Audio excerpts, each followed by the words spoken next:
זהו. הסיבה שבגללה הוכנסתי לבית יתומות בירושלים.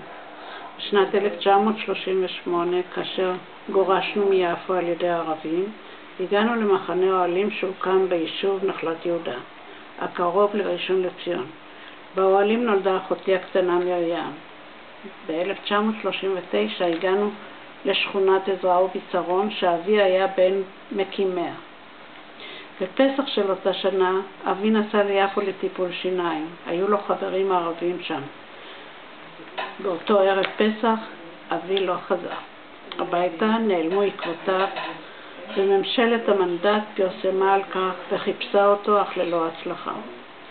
דודי, האח של אמא שלי, החליט שלאמי יהיה קשה לטפל ב4 בנות ללא פרנסה. אמי הייתה תופרת ומזה התפרנסה. והחליט שאת האחות הגדולה והקטנה ישאיר עם אמי ואותי, ואחותי עליזה ייקח לבית יתומות בירושלים. המוסד נקרא על שם דוד ויינגרטן. יום בהיר אחד אמי לקחה אותי ואת אחותי עליזה לירושלים. הביאה אותנו למוסד, ויום זה חרוט בזיכרוני עד היום. הייתי בת 3 בלבד. הכניסו אותנו לחדר עם הרבה בנות שאכלו ארוחת צהריים.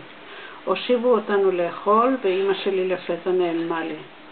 היא הייתה חייבת לחזור הביתה לשתי הבנות הנוספות שלה. הילד שקיבלתי מאותו יום לא עוזב אותי, והוא חוזר מפעם לפעם.